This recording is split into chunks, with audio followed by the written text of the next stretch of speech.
আমরা কম্পিউটার নেটওয়ার্কের আগে পার্ট ১ এ নেটওয়ার্ক সম্পর্কে আলোচনা করেছি, তাও একবার দেখে নিই। কম্পিউটার নেটওয়ার্কিং কি? কম্পিউটার নেটওয়ার্কিং হচ্ছে একটি ডিজিটাল যোগাযোগ প্রক্রিয়া যেখানে এক বা একাধিক computer, switch, router, model, printer বা সার্ভার ইত্যাদি অপটিক কেবল বা ওয়াইফাই এর মতো ওয়্যারলেস মিডিয়া এর মাধ্যমে একে অপরের সাথে কানেক্টেড হয়ে ডাটা এবং হার্ডওয়্যার রিসোর্স শেয়ার করাকে কম্পিউটার নেটওয়ার্কিং বলে। কম্পিউটার নেটওয়ার্কিংয়ের প্রকারভেদ। একটি কম্পিউটার নেটওয়ার্ককে বিভিন্ন শ্রেণীতে ভাগ করা যায়। ১. Private network. প্রাইভেট নেটওয়ার্কের ডায়াগ্রামটি দেখো। ২. Public network. পাবলিক নেটওয়ার্কের ডায়াগ্রামটি দেখো। ১. Private network. প্রাইভেট নেটওয়ার্ক সাধারণত কোনো ব্যক্তি বা প্রতিষ্ঠান বা সংস্থার মালিকানাধীন নেটওয়ার্ককে প্রাইভেট নেটওয়ার্ক বলা হয়। যে কেউ ইচ্ছা করলেই এই নেটওয়ার্ক ব্যবহার করতে পারে না। এই ধরনের নেটওয়ার্কের নিরাপত্তা অত্যন্ত মজবুত থাকে এবং ট্রাফিক সাধারণত কম থাকে। যেমন বিভিন্ন ব্যাংকের নিজস্ব নেটওয়ার্ক ব্যবস্থা, গভর্নমেন্ট অফিসের নিজস্ব নেটওয়ার্ক ব্যবস্থা। ২. Public network. পাবলিক নেটওয়ার্ক এটি কোনো প্রতিষ্ঠান বা সংস্থা দ্বারা পরিচালিত হয়। তবে যে কেউ চাইলেই অর্থের বিনিময়ে এই নেটওয়ার্ক ব্যবহার করতে পারে। উদাহরণস্বরূপ বিভিন্ন mobile phone, internet service provider, এসপ কিংবা টেলিফোন নেটওয়ার্ক সিস্টেম। যেমন coffee shops, public wifi. Service প্রদান ও নিয়ন্ত্রণের ভিত্তিতে কম্পিউটার নেটওয়ার্কিং এর প্রকারভেদ। ১. Peer to peer network. ২. Client server network. ১. Peer to peer network. Peer to peer নেটওয়ার্কে প্রত্যেক ব্যবহারকারী তাদের রিসোর্স অন্যের সাথে শেয়ার করতে পারে। এই ধরনের নেটওয়ার্কে কোনো ডেডিকেটেড সার্ভার থাকে না। প্রতিটি কম্পিউটার একই সাথে সার্ভার এবং ওয়ার্কস্টেশন হিসেবে কাজ করে এবং প্রতিটি মেশিন ডিসেন্ট্রালাইজ থাকে। প্রতিটি কম্পিউটার তার ডেটার নিরাপত্তা বিধানে নিজেই দায়ী থাকে। যেমন ১. বেরোয়ান্ট file sharing. ২. tor anonymous internet browsing। ৩. Bitcoin a decentralized transaction ledger। ২. Client server network. Client server নেটওয়ার্কে কেন্দ্রীয়ভাবে ডেটা স্টোর, নিরাপত্তা নিশ্চিত এবং বিভিন্ন অ্যাপ্লিকেশন চালানো হয়। এই ধরনের নেটওয়ার্কে একটি কম্পিউটারে রিসোর্স থাকে এবং রিসোর্স শেয়ার করে যাকে সার্ভার বলা হয়, আর নেটওয়ার্কের অন্যান্য কম্পিউটার সেসব রিসোর্স ব্যবহার করে তাদেরকে ক্লায়েন্ট বলা হয়। সকল ক্লায়েন্ট একই সার্ভারে লগ ইন করে এবং সার্ভারের সিকিউরিটি পলিসি মেনে চলে বলে নিরাপত্তা নিশ্চিত হয়। ক্লায়েন্ট সার্ভার নেটওয়ার্ককে সার্ভার বেসড নেটওয়ার্কও বলা হয়। যেমন ১. Email. ২. Network printing. ৩. World wide web. Centralised network.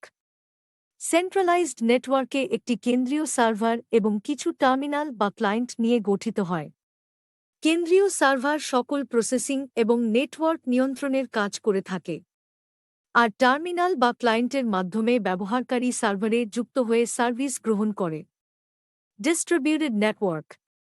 Distributed network পরস্পর সংযুক্ত কিছু ওয়ার্কস্টেশন, বিভিন্ন শেয়ার্ড স্টোরেজ ডিভাইস এবং প্রয়োজনীয় ইনপুট ও আউটপুট ডিভাইস নিয়ে গঠিত। ওয়ার্কস্টেশনগুলোর নিজস্ব মেমরি, স্টোরেজ ও প্রসেসিং ক্ষমতা থাকায় লোকাল কাজ করতে পারে। জিওগ্রাফিক্যাল ডিস্ট্রিবিউশন অনুসারে কম্পিউটার নেটওয়ার্কের প্রকারভেদ। ১. LAN local array network. ২. MAN metropolitan array network. ৩. WAN wide array network. ৪. PAN personal array network. ১. LAN local array network. LAN এর পূর্ণরূপ হচ্ছে লোকাল অ্যারে নেটওয়ার্ক। LAN স্বল্প পরিসরের জায়গার জন্য ব্যবহৃত হয়। সাধারণত ১০ মি বা তার কম পরিসরের জায়গার মধ্যে প্রয়োজনীয় সংখ্যক কম্পিউটার বা অন্য কোনো পেরিফেরাল ডিভাইস, যেমন প্রিন্টার, সংযুক্ত করে যে নেটওয়ার্ক তৈরি করা হয় তাকে LAN বলে। এটি সাধারণত স্কুল, কলেজ বা বিশ্ববিদ্যালয়, কোনো বড় অফিস বিল্ডিংয়ে ব্যবহার করা হয়। এর ট্রান্সমিশন মিডিয়া হিসেবে সাধারণত twisted pair cable, coaxial cable বা অপটিক্যাল ফাইবার ব্যবহার করা হয়।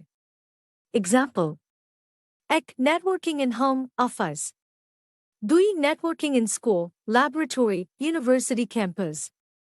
৩. Networking between two computers. ৪. Wi-Fi, when we consider wireless LAN. ২. MAN, Metropolitan Area Network. MAN এর পূর্ণরূপ হচ্ছে মেট্রোপলিটন অ্যারে নেটওয়ার্ক। কি শহরের মধ্যে অবস্থিত কয়েকটি ল্যানের সমন্বয়ে গঠিত ইন্টারফেসকে বলা হয় metropolitan area network. Multiple router, switch এবং হাব দ্বারা ম্যান গঠিত। সাধারণত কোনো ব্যাংক, শিক্ষা প্রতিষ্ঠান বা শিল্প প্রতিষ্ঠানের বিভিন্ন শাখা অফিসের মধ্যে যোগাযোগের জন্য এ ধরনের নেটওয়ার্ক পদ্ধতি ব্যবহার করা হয়। Example: ১. New York City provides free Wi-Fi access to all residents as a large single MAN. ৩. WAN, Wide Area Network. WAN এর পূর্ণরূপ হচ্ছে ওয়াইড অ্যারে নেটওয়ার্ক। যে কম্পিউটার নেটওয়ার্ক অনেক বড় ভৌগোলিক অবস্থান জুড়ে থাকে তাকে ওয়াইড এরিয়া নেটওয়ার্ক বলে। এ নেটওয়ার্ক একটি দেশের বিভিন্ন গুরুত্বপূর্ণ শহরের সাথে কম্পিউটার নেটওয়ার্কিং ব্যবস্থা স্থাপন করা হয়। সাধারণত বিশ্বের বিভিন্ন শহরে অবস্থিত LAN বা MAN বা অন্য কোনো কম্পিউটার ডিভাইসও এ নেটওয়ার্কে সংযুক্ত থাকতে পারে। পৃথিবীর সবচেয়ে বড় WAN এর উদাহরণ হল internet. Example: ১. A network of bank cash dispensers is a WAN. ২. A school network is usually a LAN. ৩.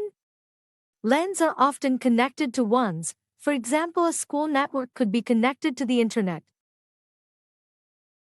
আমরা এক্সট্রা একটি নেটওয়ার্কের কথা এখানে বলছি। Home area network. যখন কোনো নির্দিষ্ট এলাকা জুড়ে নেটওয়ার্ককে বিস্তৃত করা হয় তখন সেই নেটওয়ার্ক কানেকশনকে বলা হয় হ্যান।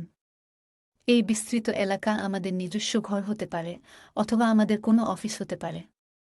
এই হোম এরিয়া নেটওয়ার্ক হ্যান এর মাধ্যমে আমরা নিজের মোবাইল কম্পিউটার, প্রিন্টার ইত্যাদি ব্যক্তিগত ডিভাইসগুলোতে ডেটা স্থানান্তর করতে পারি।